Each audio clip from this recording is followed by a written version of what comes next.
This spray gun is the GUSMER Graco GX7 spray gun, and in its current configuration it is what we refer to as the 400 series spray gun, GX7.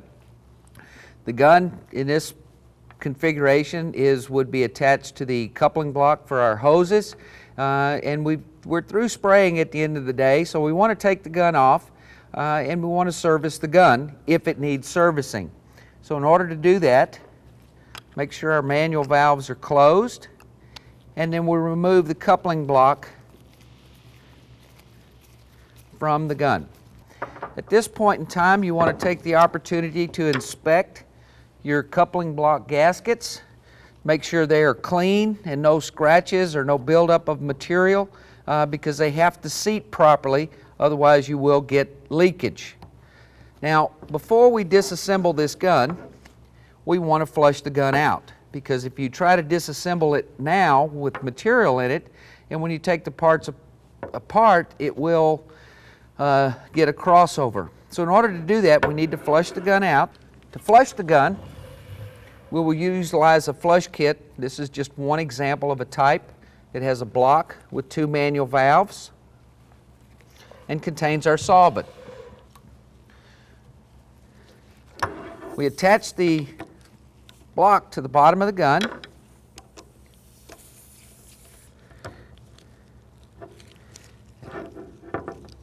Looks like I had a little damage there, so I'm going to go ahead and give it an extra little tighten with a wrench just to make sure we have no leaks. Now, what you don't want to do is take and directly flush the gun out with the solvent. There is a pre-flush that we want to do that simplifies and it eliminates any type of crossover that we may get in the spray gun. So the procedure for this is to make sure that everything is off.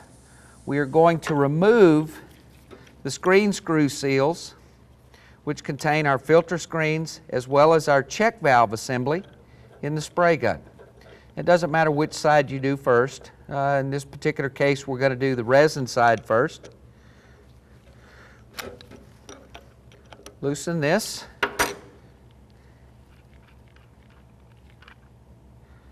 Remove this part. We'll set it here for the time being. Open up our solvent. And then what we'll do is we'll take and just flush some solvent through this one side. As we're flushing, we can actually hold this part to clean it off. Okay? And now we can inspect our side seal, our screens, our filter screens, and our check valve assembly. In this case, we are using 40 mesh filter screens. We find that these are the best and optimum screens to use for application of polyurea systems. This will filter out any particle that would potentially plug the module, but yet allows good flow of material into our chamber. Now, one of the things I want you to notice in this is that many people have a problem because they use the wrong size filter screens, and because of the viscosity and buildup of material, they actually collapse the springs on the screens on this retainer. And if you look at this case, you can actually see some slight indentations in that it has been collapsed just slightly. So you want to remove the screen, and in this case we'll probably damage it in this, so you want to have a spare to put on here. And there's really no good way to do it other than grab a hold of it and rip it off.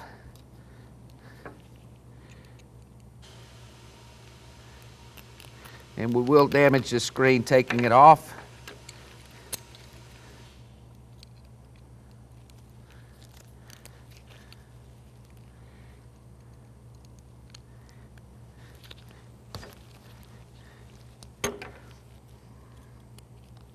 See, because it has collapsed on there and it doesn't want to remove. Normally we see this problem on the ISO side because the ISO is higher in viscosity, and because of a reaction with moisture we get sometimes crystallization in there. Go ahead and take this screen off. And like I said, we'll have to install a new one. Inspect this for damage. Look at our check valve assembly, make sure it works properly. The check valve is just to potentially eliminate backflow of material into the hose. All right. We can reassemble it. Okay, so we install a new screen, again the 40 mesh size screen, check valve assembly, and reinsert it into the gun. And snug tight. We want to do the same procedure for the ISO side.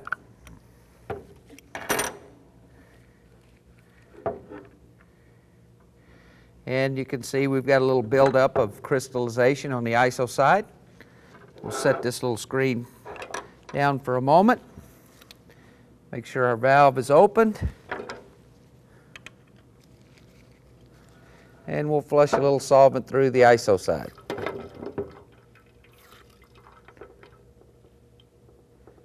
And as before, with some solvent running, we can take this opportunity to flush this off as well.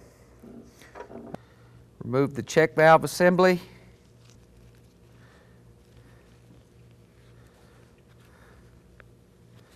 And if you see, we have a lot of buildup on the inside.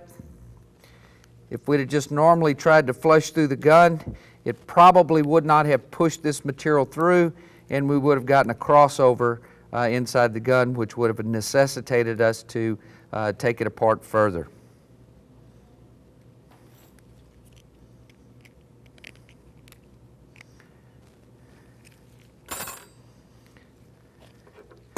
See if I can get this one off without damaging it. The screen looks to be in good condition. It's not collapsed on there, but it appears to be stuck because of the ISO side buildup.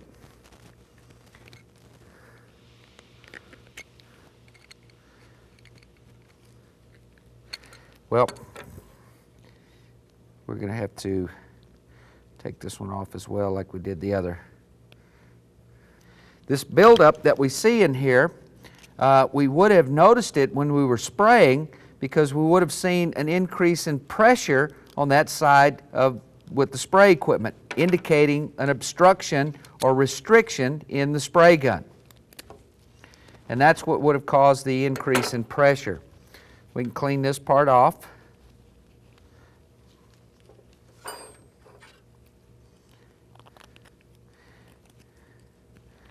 Here's our little tool to clean it out, because we don't want these particles to get back into the gun because they can potentially either further plug up our screen or get into the module area of the spray gun and plug the orifice.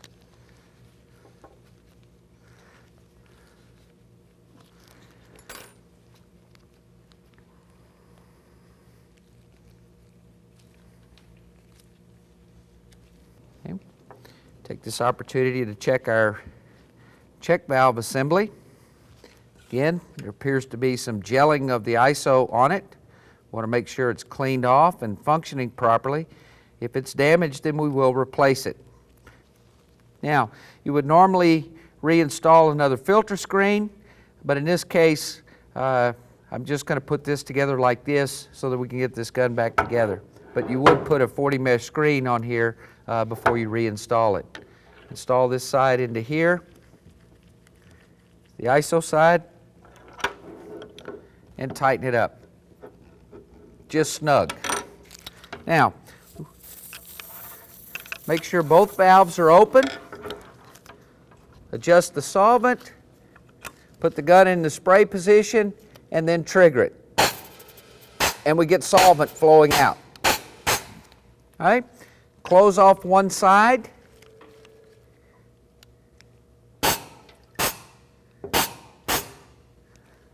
Oh, we have to have it on. Okay, we're not getting very good flow out.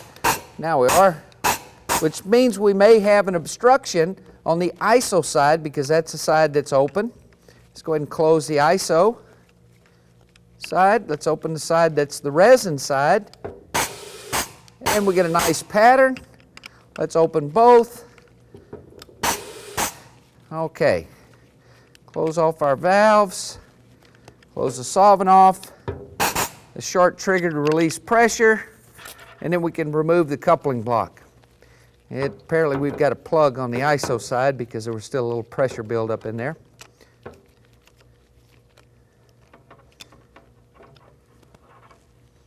Okay, now we've flushed the gun, and at this point, if the gun was spraying well before we stopped on the project, and then we flushed the solvent through and we got good flow through both sides, a good pattern coming out, there's no reason to further disassemble the gun. It has been serviced, it's ready to use for the next project.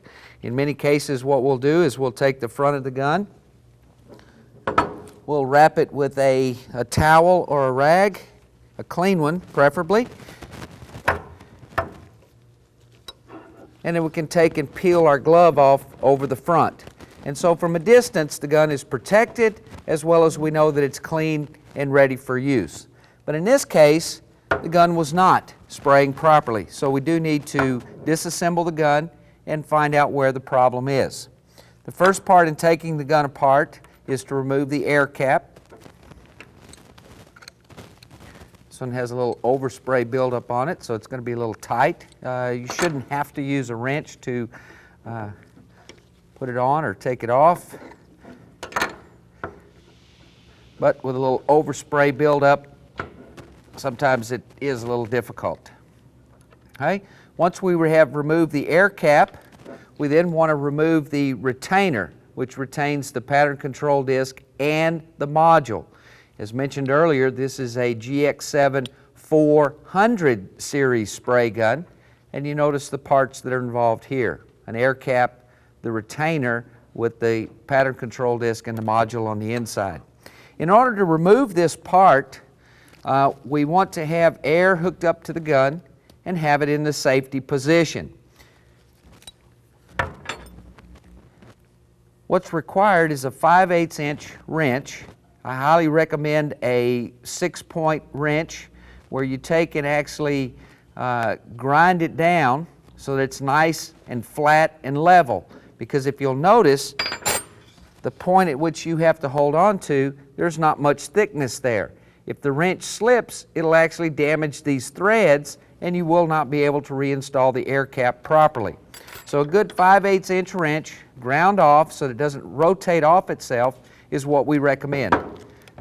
Trigger the gun in the safety position.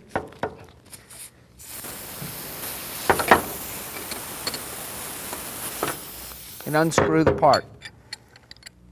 Okay? The reason we have it in safety and we trigger it is because we don't want to damage the tip of that valving rod. Okay? So we do want to put it in the safety and trigger it.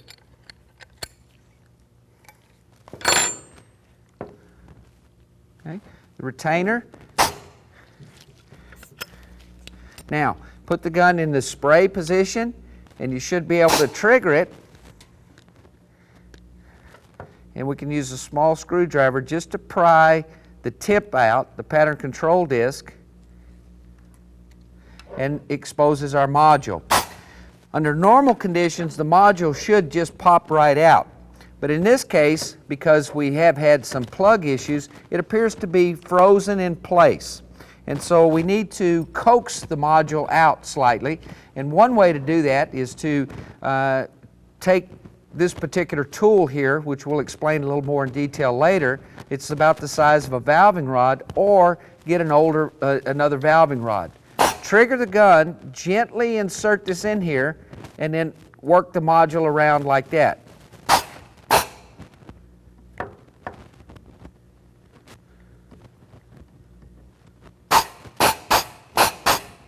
Hey, see all the buildup that's on that module, and it's all on the ISO side, which is why we weren't getting good flow of material, of solvent through the gun with the flush, on the ISO side with the solvent flush.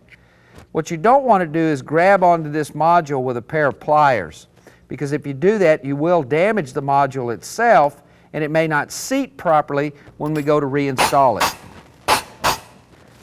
You grab onto the module and gently pull it off the front of the gun. All right. And if you saw, we had some buildup of trash in here. We could take a small brass tool to clean those particles out, or a brass bore brush can be used later on to clean that out. This is our mix module. It's made out of a plastic material called Delrin, and there are orifices in the module where the material is metered in. This particular module is of a design such that it has a cone end and then the top end. And in these modules, the cone end always goes in first. Okay? You could put it in this way, but if you do, it won't seal, and when you put material to the gun, you will get a crossover. Okay, we want to inspect the orifices on this module. We have two sets of orifices, 2 for the ISO and 2 for the resin. The cone end is the resin side of the module, and from this sealing edge, this larger ring, from this point forward is the ISO side. In these modules, typically for polyurea application, the orifices of the ISO are a different diameter than the orifices for the resin. We have these small pin vices, and what I do is I'll take one and put the proper drill bit size for the ISO side, wrap the pin vise in red tape to signify ISO, and cover with a red pin cap. For the resin, we do something similar, wrap it in blue tape with a blue pin cap, and this is our drill bit for the resin side. This keeps them separate. We know where they are, we know that it's got the right size in it, and we're ready to use it. So we're going to take the ISO one, and we're going to clean the ISO out first. Now remember, the resin is the cone end. So we're looking at the orifices on the ISO side, which are here, and we want to gently insert the drill bit into the orifices and gently drill them out. Now what you want to be very careful is you don't want to run the drill bit all the way through. You only want to run it from that point into the center of the bore where the valving rod is. If you run it all the way through, you will do damage to your mixing chamber or mixing module. Okay, so that was one. If we come over to the opposite side, there's another one. We'll do the same thing with it. Again, just run it till it gets into the center of the chamber.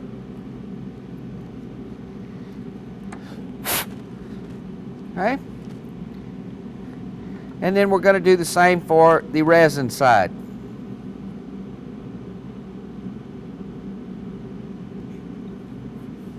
Make sure those holes are clean. You notice that the resin side did go in very easily, which means they are clean.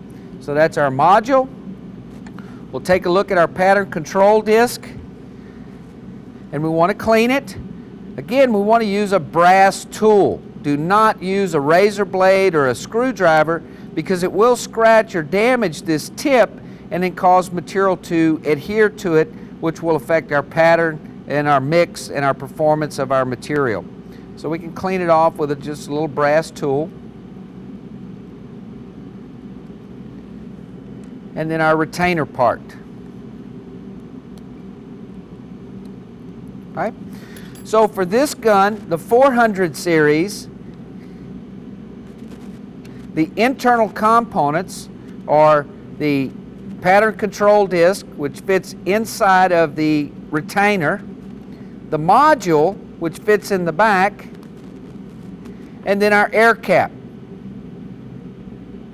So these are the components for the 400 gun, 400 series gun. We'll set them aside for a moment.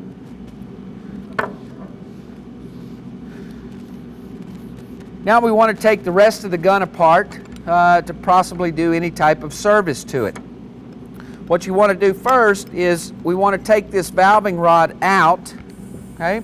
And in order to do that, we've got a rear packing, which we want to loosen, such that it takes the tension off the valving rod. Loosen that packing, insert your nut driver into the back, and just unscrew the valving rod. It'll unscrew to a point, put a little tension on it, and it should pull right out. It's a valving rod drawbar and the valving rod itself. Once we have removed that, then we can take, if need be, this top block off to do any further cleaning inside. All right. Now we're going to disconnect the air for a moment. Some service that we want to do to this gun is periodically check the air motor in the gun to make sure it's properly lubricated and there's no buildup of rust.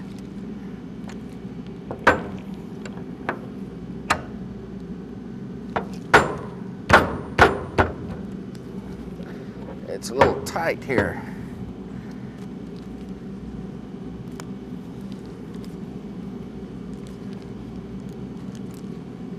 Again, a vise is a very important thing to have. Also, there was a spring in place. This spring is very important. This is our return spring for our air motor. Now, to pull this air motor out, if you will, take and reinsert the valving rod drawbar, and then again grab onto it with your nut driver, put a little tension on it, and it should pull directly out. And then this is the air motor assembly for the gun. We can take and inspect the inside. Wipe it out real good. If you'll notice inside this gun, there's this brass face. This is the stopping point for the forward travel. This is going to be very important later on when we adjust the forward stop for the valving rod. This is the 400 spray gun. And for this gun, you've got two O-rings, two small O-rings on each end, and a larger O-ring in the middle. And we want to clean those off and re-lubricate them. Yeah. This is the piston, if you will, for the air motor assembly in the gun. This is what operates the valving rod. There's two O-rings, two small O-rings, and one large one. There's also this front little bushing. Okay? This little bushing is very important because it is for use in the 400 gun. Okay? So we need to make sure that it is in place and it's not damaged. Do not forget to put it back on if you take it off. Let's liberally put some lithium grease on these O-rings.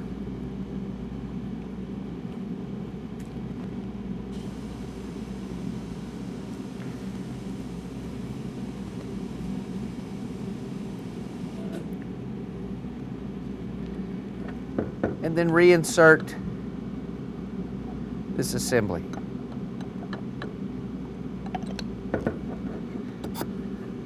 Okay.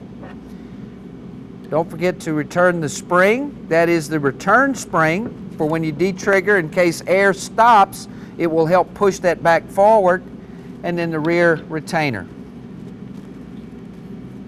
There is a small O-ring around there. You want to inspect that as well and make sure that there's no damage. Otherwise, air will leak out of the back of the gun.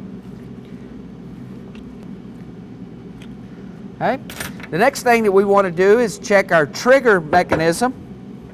Again, the inspection of the trigger depends upon how often we're using the spray gun, how clean our air is, if we have a lot of moisture in it, and so forth. So we're going to go ahead and take that off as well. It's a very simple procedure.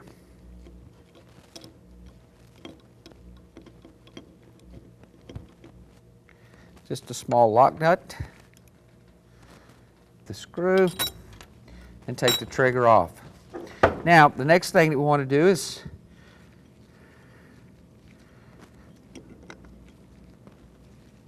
unscrew this piece. Now, on this trigger, this is not a normal procedure that we do every day. Again, it depends upon how dirty our air is, how much moisture is in it. Hopefully you have clean, dry air. But then if you have been spraying, and if you notice that when the air is hooked up to the spray gun, you hear a rushing noise of air coming out of the bottom handle, or maybe when you trigger the gun, you hear a rushing sound of air coming out of the handle. That's an indication that you have damaged one or more of the O-rings in the trigger assembly of the gun. Okay? Remove the shaft, and you notice this piece stays in place. It's held in place by this Allen screw. There is a spring that will sometimes come out when you pull it out. Sometimes it may stay in there, but just be aware of that. And there are a series of 4 O-rings that we have on this shaft. Got 1, 2, 3, and then 4. And to get to the 4th one, we have to pull this part off. All right? The next thing we want to do is pull the crowns or castles out of the inside of the trigger. Now, what some people have done is they'll take a pick and stick in there to try to pull those out. If you do it that way, you will damage those, and if you damage them, then the O-rings won't seal properly and you'll get the hissing of the air. But the easy way to do that is on the back of the gun there is a small Allen screw. This removal of this screw gives us access to the back side of the trigger area. Okay? Once you get this small screw removed, within your toolkit that you're provided, you are provided a part that looks very similar to this. And the part itself is supposed to be straight. It's got a little bend to it. But this part looks like it might be a mistake of some kind. Partial valving rod with a nut driver nut on the end. Maybe somebody made a mistake, but no, this is a very important tool and it serves a main function, and that is to remove the components of the trigger. Once you remove that screw, you take and insert this part in the back, and we'll gently tap on it to push our components of our trigger out. All right. And because it's bent, it's kind of held up in there. I'll have to get my pliers to remove it. Okay. Now we have removed all of the components of the trigger. Many styles have these 3 parts. Okay. And once they've fallen out like they have, you might say, well, what goes in next? Okay. Well, the one thing is this is the backer system, and that's where the spring actually fits in, so that'll have to go in first. Then you have these 2 little parts that look like the towers from a castle. Okay? Well, which way do they go in? Well, they don't mesh together from this standpoint, okay? But they go in series where the little crown or castle goes in first. So they have to be inserted this way. Do not try to mesh these up this way because your trigger will not work. If you forget that, if you'll go back and look at this part of the trigger, you can see the little castle here, the crown. Which way is it pointed? In. So that's the way they have to go. So what we'll do is we'll inspect that. It looks pretty clean and shiny. Reinsert this part. Okay. Inspect our O-rings. We have a total of 4, 2 on each part. Some of the newer triggers, this part is all in one, but many of them, this is a 2-part piece. We'll put some little white lithium grease, smear it around, and carefully insert that trigger assembly. Remember, the little crowns go in first. And you can use your nut driver to help seat them back in there properly. Take a look at the trigger here. Go ahead and put some lithium grease on these O-rings. And put a little bit on the spring just to kind of hold it in place so it doesn't fall out when we're reinserting it.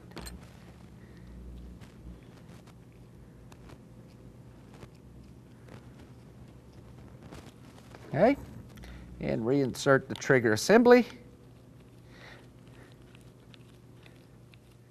And we will tighten this nut back up.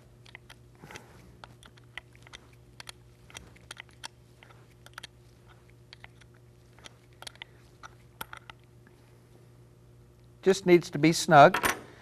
Be sure and reinstall the back screw on the back. Snug in place. Reattach our trigger.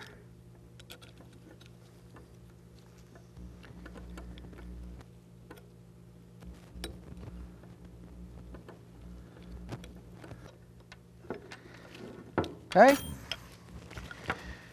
Now, we're ready to put this gun back together. inspect our valving rod. The rear drawbar fits together like this. And gently place it in there, making sure that that does not come apart, because if it does, the valving rod will not operate properly.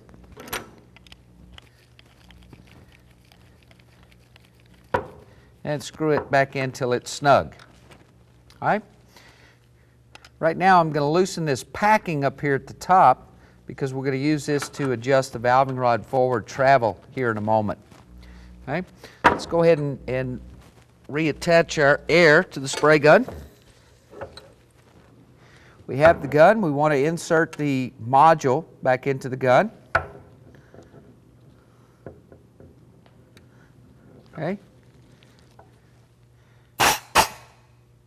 Gently put the module in place. Sometimes they may be very hard to get on. Have the gun in safety, and use the gun itself to pull the module down where it needs to be.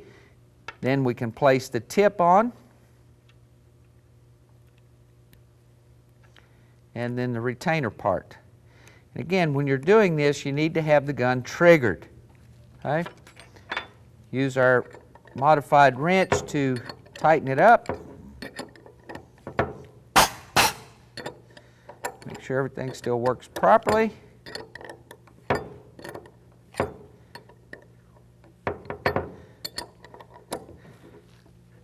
And we snug it up. Now, we want to look at the front of the gun and see the orientation for our tip. And in this case, we're using a fan, so we want it to either be straight up and down, or we want it to be sideways, as in this position. Many people prefer it to be straight up and down, so how do we move it into position? You do not, absolutely do not want to take a screwdriver or some other flat tool and stick in there and try to turn it that way, because you will damage it, and if you damage it, then you're going to have buildup problems on there or distortion of your spray pattern. So in this case, we want to move it 90 degrees. So in order to do that, let's trigger the gun in safety, and we'll loosen this slightly.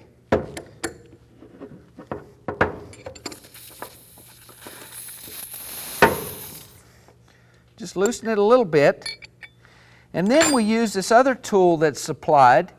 It's a T-handle tool, and the sole purpose of this tool is to move and adjust the pattern control disc. Okay? So take, and we knew we wanted to turn it 90 degrees. All right? So let's take and hold it in place and then twist it 90 degrees. Okay? Because of the tension that's held in there, now we'll trigger it. When we go to retighten it, the pattern control disc itself will move at the same time that the retainer moves. And so we tighten it back up. We're a little bit off. Let's move it a few degrees.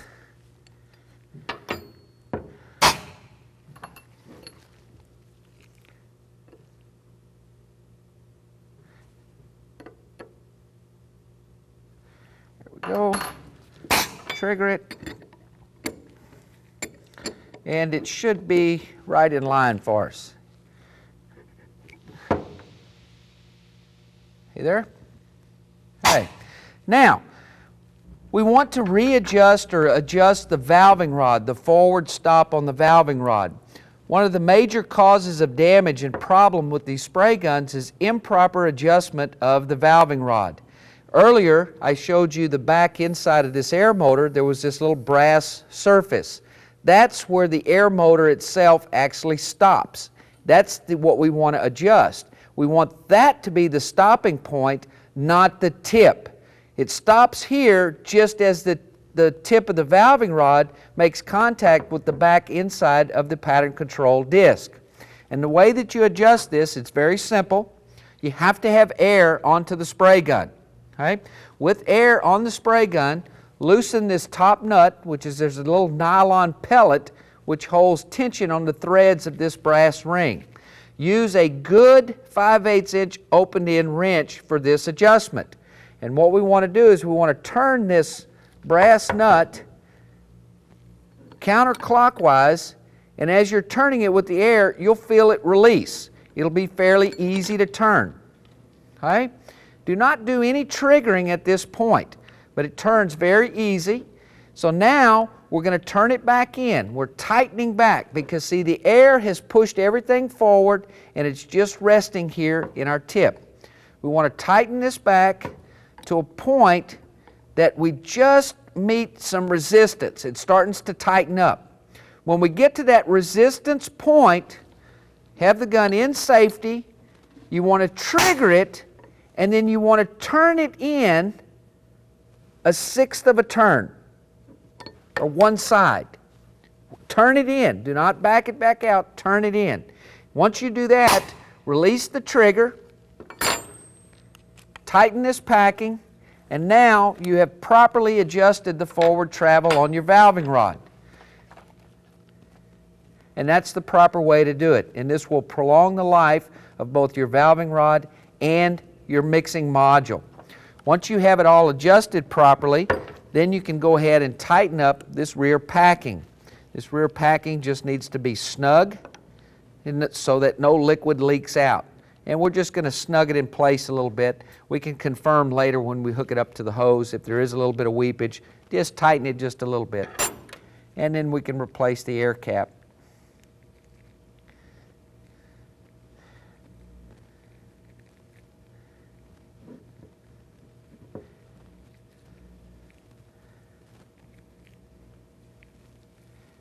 Be very careful not to cross thread it. It is a plastic material, and you want to make sure it's on there nice and square before you tighten it up.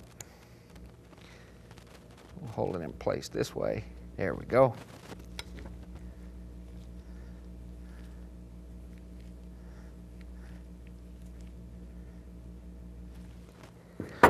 Now, once we have adjusted this valving rod for this gun, the valving rod requires no more adjustment unless we change any of the center line components.